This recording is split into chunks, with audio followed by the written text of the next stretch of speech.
بسم الله الرحمن الرحيم. إذا جاء نصر الله والفتح ورأيت الناس يدخلون في دين الله أفواجا فسبح بحمد ربك واستغفره إنه كان توابا. مسلت كما شاهدتم جميعا أمام مكتب الخبراء باسكندرية في المراحل الأخيرة لاستلام أرض مركز شباب أبو قير، أو بالأحرى سعر وثمن مركز شباب أبو قير باسكندرية، ودي أول قطعة أرض في وقف أبو الخير الزيات.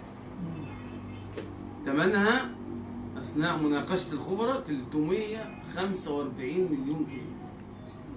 ووصلنا للمرحلة الأخيرة أمام محكمة الاستئناف والخبراء لتقدير سعر الأرض. الجلسة اللي فاتت دي قعدنا عشان المحكمة طالبة من الخبير يقول سعر متر الأرض بكام بالسعر اليوم. بسعر إيه؟ لأن الأرض ده أرض الورثة وخدوها عملوا عليها مركز شباب من غير ما يدوا الورثة إيه؟ ثمنها. فالتقيت بالورثة وأنا أعلنت الفيديو، هم صوروه، ما كنتش أنا صورته وبعتوا لي أمام الخبراء في محرم بيه، وهيستلموا القطعة دي، هيستلموا الفلوس. وأنا طلبت من كل واحد فيهم يعمل فيزا عشان الفلوس عند استلامها تتحط في حسابه ومش في حسابنا، لأن المحامي مش هيقدر يستلم تقريبا. يعني أنا حاولت وبفكر أعمل توكيل استلم الفلوس كلها، بس احتمال الحكومة ما توافقش، لأن التعليمات إن الفلوس تتحط في حسابات الورثة حسب إيه الأنصبة اللي هتطلع من المحكمة. وأنا زي ما قلت إن السنة دي هتكون سنة نصر، لكن بنصرف فلوس كتير الأيام دي من جهات عديدة، الناس كتير هنعلن عنها في التوقيت المناسب. وفي ناس عايزة تشوف الفلوس، أقسم بالله سأعرض الملايين دي أمام الناس عشان تصدق. بس للأسف مش هتبقى في إيديا، هتبقى عبارة عن أوراق ومستندات، أما الشيكات والحسابات هتبقى في حساب الناس. يا ريت كنت أقدر أجيبهم هنا وأعرضهم وتعدوهم معايا وتشوفوا، إحنا مش بنكذب على الناس، ده حقائق وأموال ملك الناس.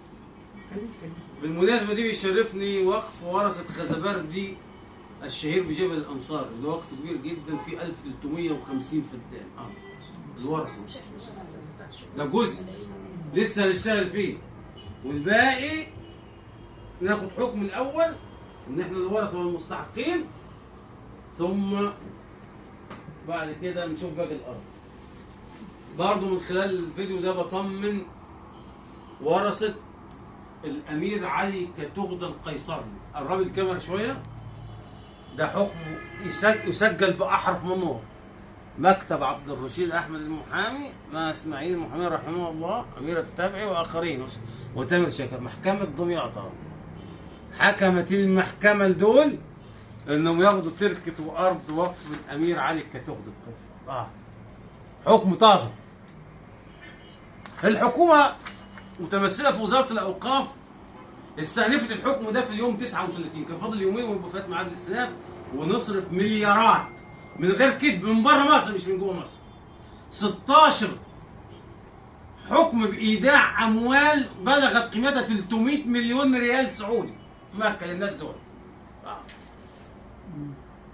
أنا بعرض على الحكومة إنها تسهل المسائل، وإحنا مستعدين نقنع كل ورثة إنها تدعم الدولة بجزء من الفلوس دي، بس يسهلوا لنا الإجراءات في الصرف واستلام الفلوس وإرجاع الفلوس وتحويل الفلوس.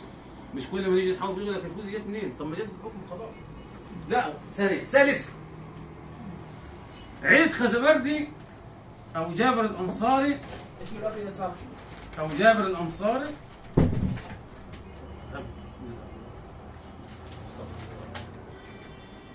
دول ليهم بموجب حجة رقم 2881 سنة 1912 الصادرة من محكمة اسكندرية الشرعية، ليهم 1309 فدان ومجموعة عقارات.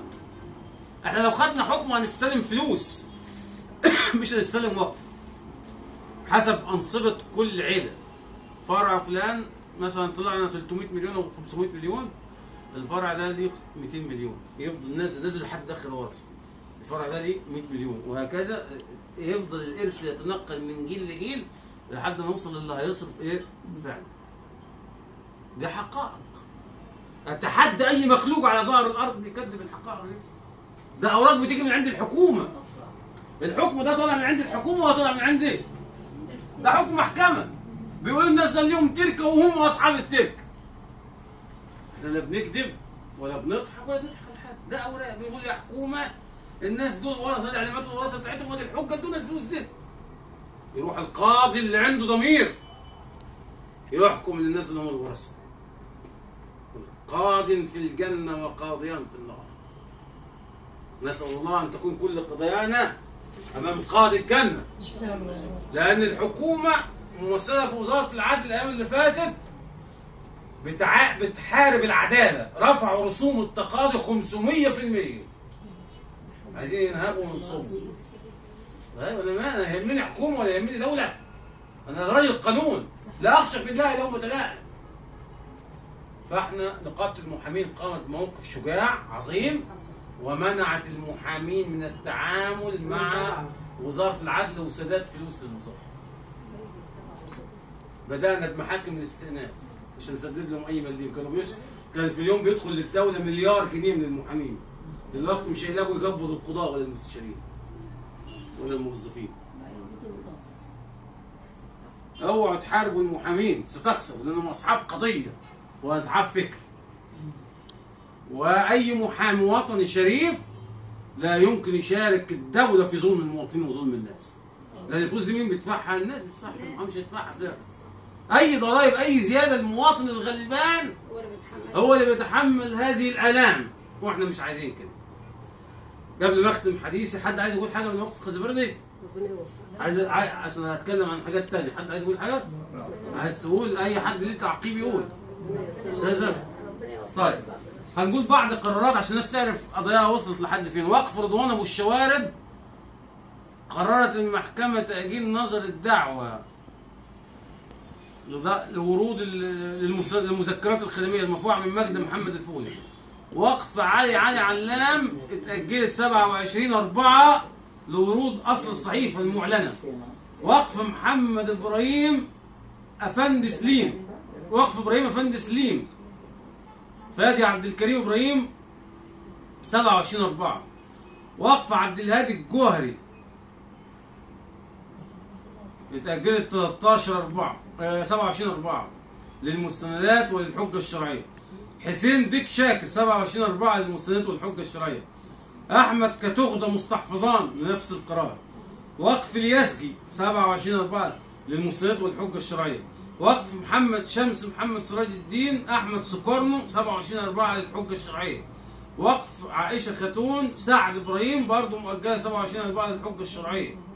وقف خليك معايا حماد البقري محمد فوزي الصادق محمد البقري 27/4. وقف حسن كتغدة الشعراني 27/4. وقف عبد الرحمن حسون هبه محمد رضا 27/4. وقف مصطفى الصياد بسام عباس غندوره السعودي الجنسيه 27/4.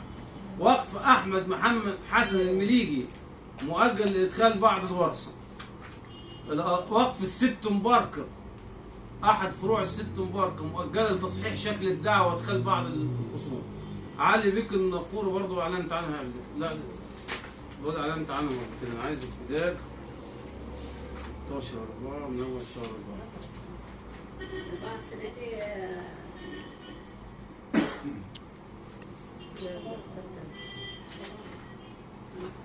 انا هكمل الباقي لان باقي الورق مش معايا. ده ورق قديم بتاع شهر 3. بتوع شهر 4 انا هعمل فيديو مخصوص ليهم تاني وهشرح كل التفاصيل اللي تمت وقضاياهم مؤجله لشهر ايه ان شاء الله. عشان ايه الورق مش قدامي، لان انا احب اقول معلومات من امامي عشان ابقى مسؤول عنها وملزم بيها، ما اقدرش اقول من دماغي. نعم ان شاء الله لما نيجي نستلم الورق بنستلمش ارض وبنستلم فلوس ثمن الارض. طب يعني التعويضات والحاجات دي كله هيروح بحسابكم زي ما انا قلت كده.